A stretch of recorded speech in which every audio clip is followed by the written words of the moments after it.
The 60s pop vocal group, the Shangri-Las, briefly reunited in 1977 after breaking up 9 years earlier in 1968, when Mary and Betty Weiss joined up with Marge Gansar in New York City to start performing again.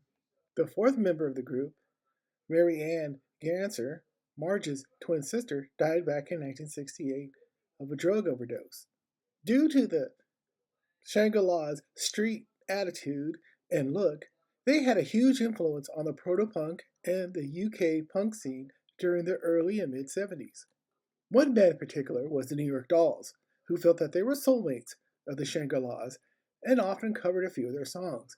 They even hired the group's former producer, Shadow Morton, to produce their second studio album. The group's single, Leader of the Pack, was reissued in the UK back in 1972 and 1976, and they were both, at the time, were top 10 hits. Along with being a big influence on the burgeoning punk scene across the pond, they inspired many young women to perform in bands as well, on both sides. Many new fans were piquing interest in a possible return of the Shangri-Las. In the late spring of 1977, the trio of the Weiss sisters and Marge Gansar reunited in New York City and contacted the head of Sire Records, which hosted several New York punk and proto-punk bands. Seymour Stein, an old acquaintance of theirs, was the head of the label, and they knew him from way back when they were on Redbird Records, and asked about signing to their label. He said yes, but they needed a producer to work on some demos. He gave them the names of 3 that he felt could bring the best out of them: Richard Gother, Stephen Golfus, and a young kid named Andy Paley. The group met with all 3 producers, and they decided to work with Andy Paley because they felt he understood them and the kind of music they wanted to make.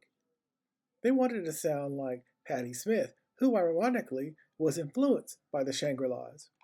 Andy Paley worked with the group on several songs. The new material would feature Mary Weiss singing lead on most of the tracks, with Marge singing lead on a couple, with Betty providing the harmonies and background vocals. The material was a mix of a few new songs along with a few covers and pop standards. They spent the entire summer of 1977 rehearsing, practicing, and trying to write new material. Paley had this to say about the rehearsal sessions with the Shangri-Las. We spent the whole summer rehearsing and going over songs, doing arrangements of songs, and taping them. We worked at every possible combination. We did stuff live with other musicians. We did stuff the girls overdubbed to. We did stuff where it was just me and Mary for 3 hours, trying something. Then we do something with maybe just Margie and me. They brought in a friend who played guitar. We screwed around with him a little bit. I had players come down. I played a few instruments myself. Most importantly, the girls sang really, really great and were really enthusiastic. We cut probably 5 or 6 things that sounded like records. When the sessions ended, only a handful of songs were recorded, and they sounded partially unfinished. Seymour Stein was disappointed because he wanted to be the one who relaunched the Shangri-Las back in the spotlight. Paley said, "I think he wanted to make a Shangri-Las record more than they did." Despite the failure of the rehearsal and demo track recordings, the Shangri-Las wanted to perform live and show off their new sound.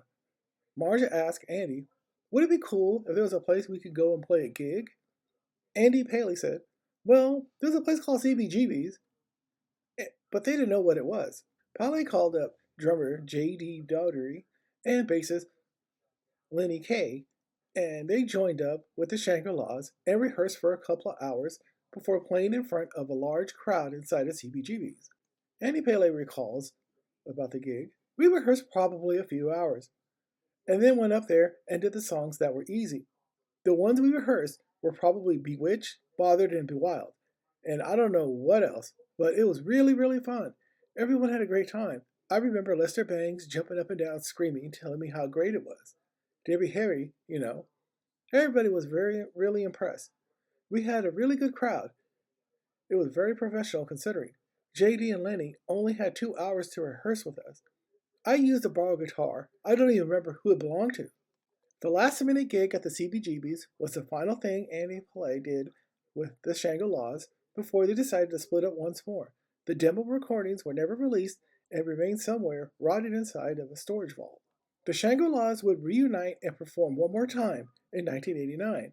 But that, my friends, is another story for another time.